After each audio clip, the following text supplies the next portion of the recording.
Man City dan Liverpool sama-sama tak pantas finish kedua. Liverpool dan Manchester City bersaing ketat memperebutkan gelar Liga Inggris musim ini. Melihat level permainan kedua tim, sungguh disayangkan salah satunya harus berakhir menjadi runner-up. Bersama Pep Guardiola, Man City menjuarai Liga Inggris 3 kali dalam 4 musim terakhir, dan kini berpeluang meraih trofi keempat dalam 5 tahun usai memimpin klasemen dengan 74 poin dari 31 laga. Sedangkan Liverpool, yang ada di urutan kedua dengan selisih 1 poin, adalah satu-satunya tim yang mampu menandingi dominasi Man City di Premier League dengan menjadi juara di tahun 2020. Setahun sebelumnya, mereka juga memenangi Liga Champions. Konsistensi Man City dan Liverpool sulit ditandingi oleh Chelsea, Tottenham, atau Manchester United.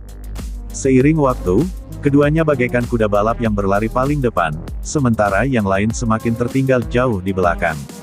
Di akhir musim nanti, keduanya pun masih bisa mencetak rekor. Man City masih berpeluang meraih treble musim ini, sebab masih bertahan di semifinal Piala FA melawan Liverpool dan perempat final Liga Champions. Sedangkan Liverpool di bawah Jurgen Klopp masih berpeluang menjadi tim Inggris pertama dalam sejarah yang meraih quadruple. Setelah memenangi Piala Liga Inggris pada akhir Februari lalu, mereka juga masih berada di 3 kompetisi yang sama dengan Man City.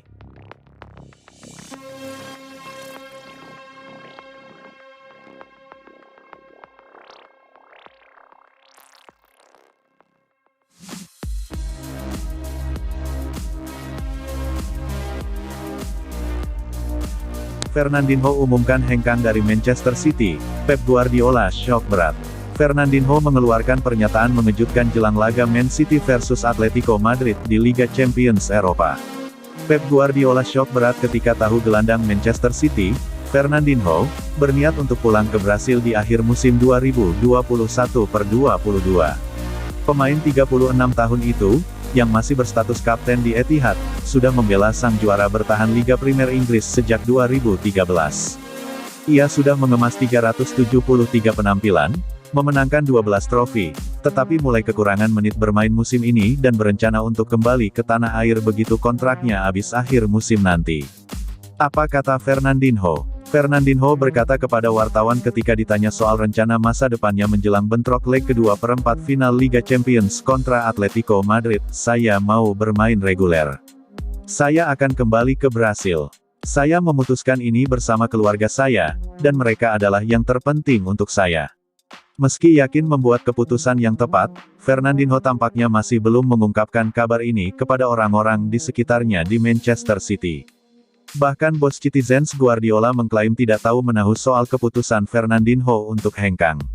Ditanya tanggapannya menyoal rencana Fernandinho, Guardiola menjawab, "Oh, saya tidak tahu. Anda yang memberitahu saya. Saya tidak dengar apa-apa. Kita lihat nanti apa yang terjadi.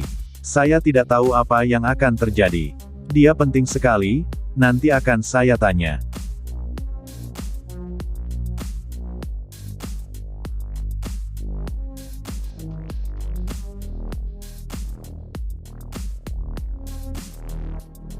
Terkuak alasan Joao Cancelo tinggalkan Juventus. Alasan dibalik kepergian Joao Cancelo dari Juventus setelah hanya bermain 1 musim akhirnya terungkap. Sebelum pindah ke Manchester City pada Agustus tahun 2019, Joao Cancelo membela Juventus dari Juli tahun 2018. Cancelo bermain sebanyak 25 kali di Serie A dan sukses mempersembahkan gelar Liga Italia tahun 2018 sampai tahun 2019 untuk Juventus. Setelah 1 tahun membela i Bianconeri, Cancelo memutuskan pindah ke Man City. The Citizens membayar mahar sebesar 55 juta euro atau sekitar 873 miliar rupiah ke Juventus. Dilansir Bolasport.com dari Football Italia, Cancelo saat itu dijual karena para petinggi Juventus melihat bek kanan asal Portugal itu naif secara taktik, terus membuat kesalahan di area pertahanan, dan tidak menunjukkan tanda-tanda perbaikan. Kini, para petinggi Juventus pasti menyesal telah menjual pemain berusia 27 tahun itu. Pasalnya, sejak bergabung dengan Man City, Cancelo semakin berkembang menjadi bagian dari bek kanan terbaik di dunia. Hal itu memang tak bisa dilepaskan dari campur tangan juru taktik Man City, Pep Guardiola. Di bawah asuhan Guardiola, Cancelo menjadi eksperimen taktik yang dilakukan oleh pelatih berusia 51 tahun itu.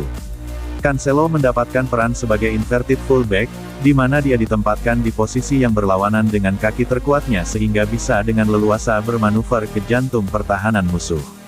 Selain itu, inverted fullback yang dimainkan Cancelo bisa bertransformasi menjadi pemain tengah atau gelandang bertahan.